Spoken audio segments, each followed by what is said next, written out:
Sous le ciel de Paris s'envole une chanson. Elle est née d'aujourd'hui dans le cœur d'un garçon.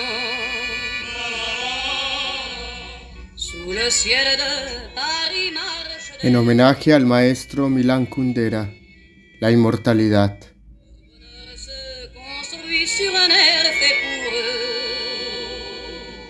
Sous le pont de Bercy, un philosophe assis, de musiciens, quelques badauds, puis des gens par milliers. Sous le ciel de Paris jusqu'au soir vont chanter l'hymne d'un peuple. La inmortalidad, edición de Tusquets Editores, traducido por Fernando de Valenzuela. Primera parte. El rostro. 1.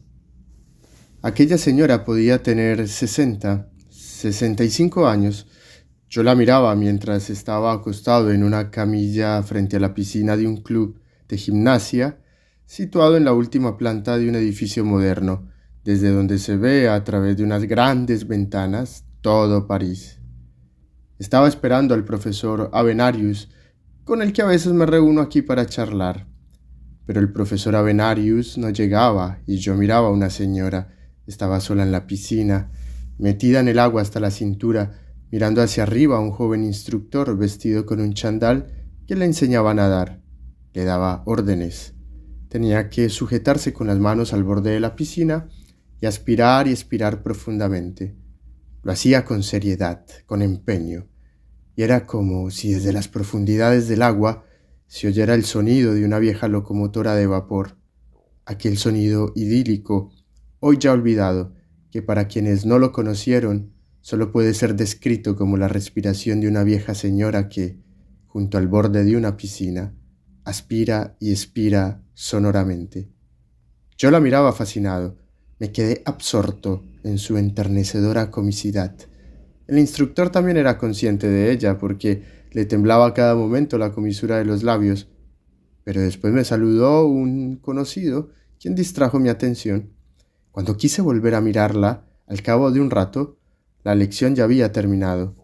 Se iba en bañador, dando la vuelta a la piscina.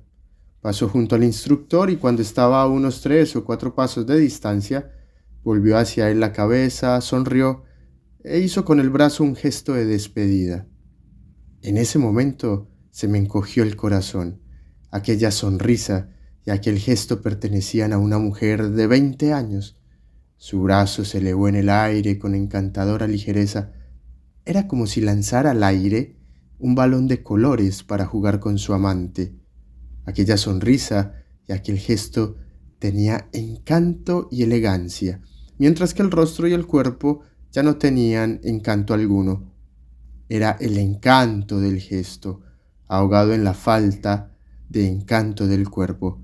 Pero aquella mujer, aunque naturalmente tenía que saber que ya no era hermosa, lo había olvidado en aquel momento. Con cierta parte de nuestro ser vivimos todos fuera del tiempo. Puede que solo en circunstancias excepcionales seamos conscientes de nuestra edad y que la mayor parte del tiempo carezcamos de edad. En cualquier caso, cuando se volvió, sonrió y le hizo un gesto de despedida al joven instructor, que no pudo contenerse y se echó a reír. No sabía su edad. Una especie de esencia de su encanto, independiente del tiempo, quedó durante un segundo al descubierto con aquel gesto y me deslumbré. Estaba extrañamente impresionado y me vino a la cabeza la palabra Agnes. Agnes. Nunca he conocido una mujer que se llamara así. Prix de sa vieille cité, près de Notre-Dame, parfois couvre un drame, oui mais à Paname, tout peut s'arranger, quelques rayons du ciel. 2. Estoy acostado en la cama en un dulce entresueño.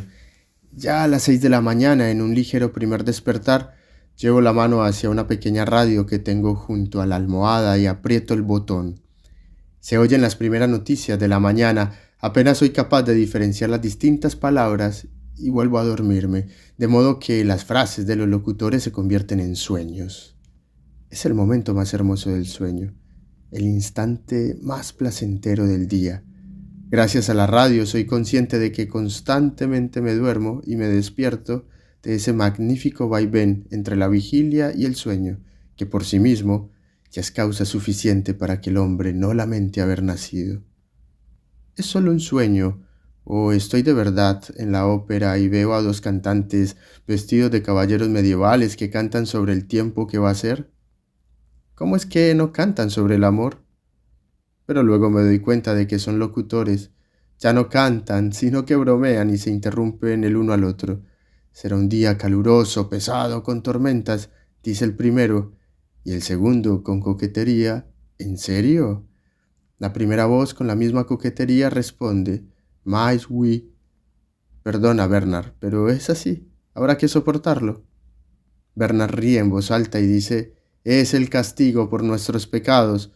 Y la primera voz, ¿y por qué tengo yo que sufrir por tus pecados, Bernard? En ese momento Bernard se echa a reír, mucho más aún para que todos los oyentes se enteren de la clase de pecados de que se trata, y yo lo comprendo. Ese es nuestro único deseo profundo en la vida, que todos nos consideren grandes pecadores, que nuestros vicios sean comparados con los chaparrones, las tormentas, los huracanes, que cuando los franceses abran hoy el paraguas, se acuerden de la risa ambigua de Bernard y le tengan envidia.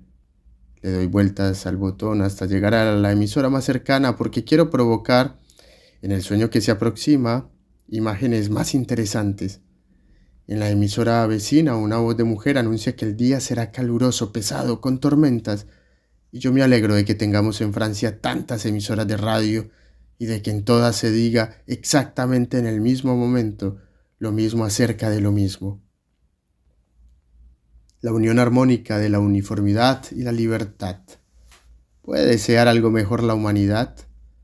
Así que le doy vueltas de nuevo al botón hasta el sitio en el que Bernard exponía hace un momento sus pecados. Pero en su lugar oigo otra voz que canta un nuevo modelo de la marca Renault. Le doy más vueltas y un grupo de voces femeninas elogia una liquidación de abrigos de piel. Vuelvo a la emisora de Bernard, oigo los dos últimos compases del himno al coche Renault y enseguida habla el propio Bernard.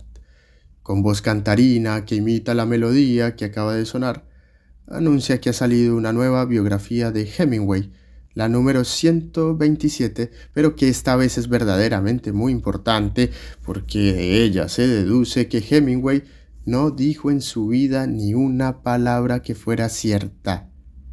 Exageró el número de heridas que sufrió durante la Primera Guerra Mundial y fingió ser un gran seductor, a pesar de que ya quedó demostrado en agosto de 1944 y luego otra vez a partir de julio de 1959, que fue totalmente impotente.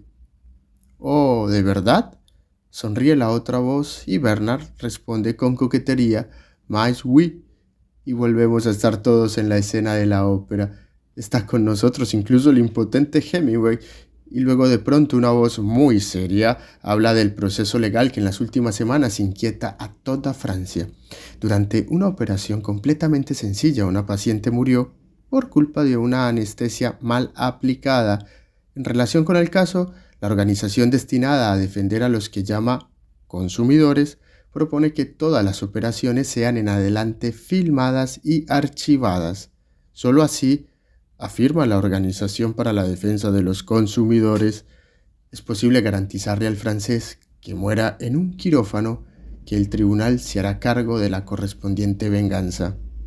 Después vuelvo a dormirme. Cuando desperté ya eran casi las 8:30 y me imaginé a Agnes. Está acostada, como yo, en una cama ancha. El lado derecho está vacío. ¿Quién será su marido? Seguramente alguien que sale temprano de casa el sábado por la mañana. Por eso está sola y va y viene suavemente entre el despertar y el sueño. Después se levanta, Frente a ella, sobre una larga pata como una cigüeña, está el televisor. Le echa por encima su camisón que cubre la pantalla como un telón de flecos blancos. Ahora está de pie, junto al lado de la cama, y la veo por primera vez desnuda, a Agnes, la heroína de mi novela.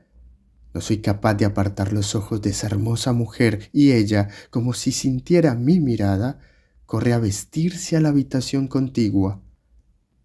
¿Quién es Agnes?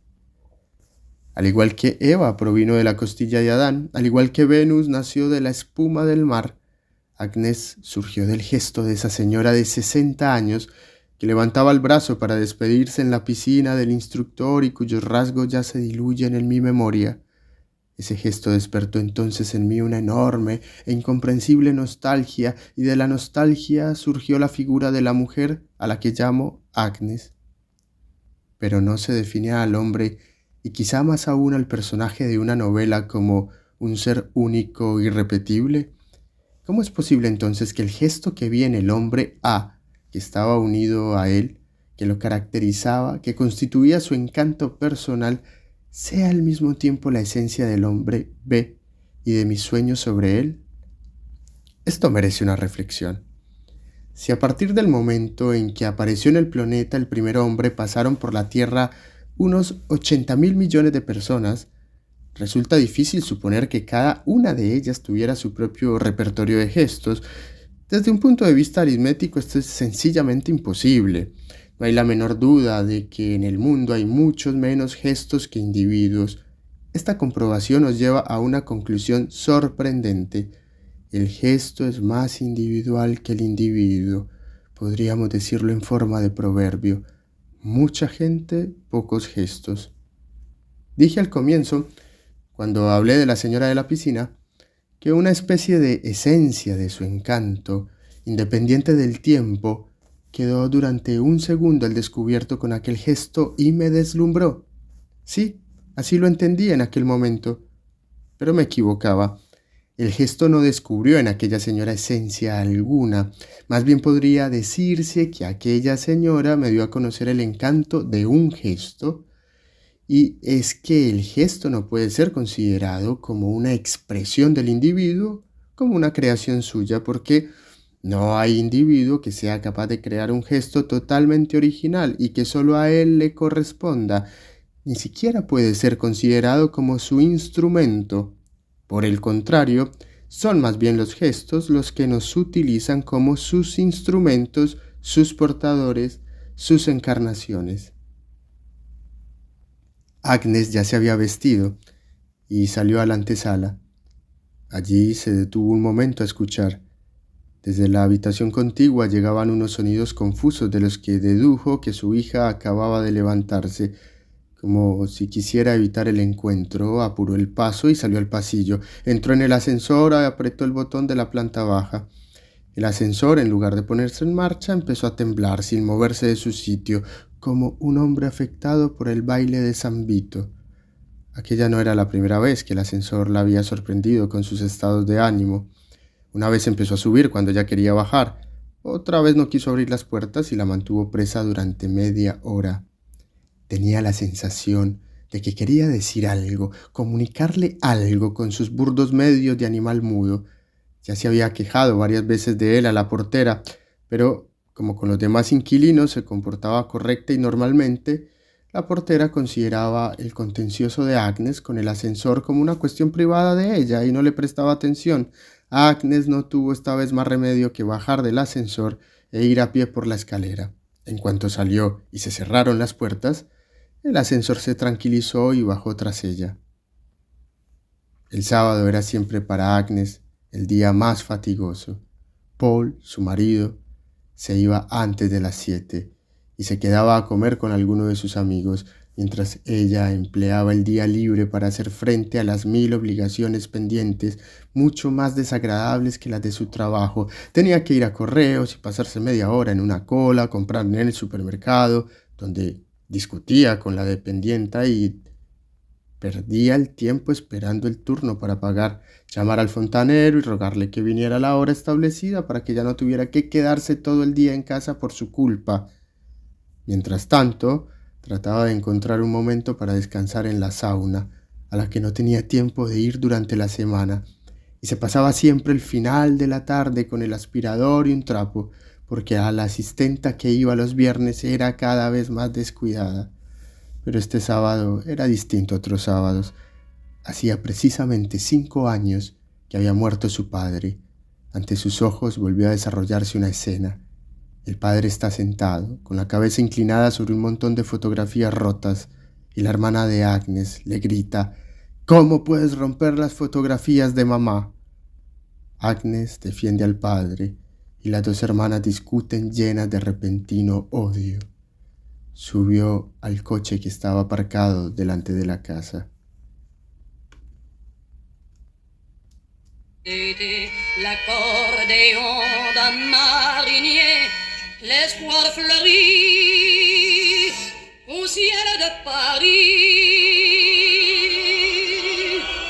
Sous le ciel de Paris coule un fleuve joyeux.